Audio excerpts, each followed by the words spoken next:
Çok darbeler yedim de oy oy oy oy ben bu felekten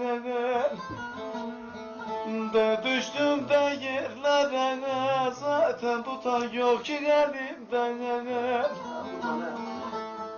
Bir fayda görmedim zaten sevdiklerimden de bir de yar olmasa artık ne olur halim. Bir vefa görmedim de oy oy oy oy sevdiklerimden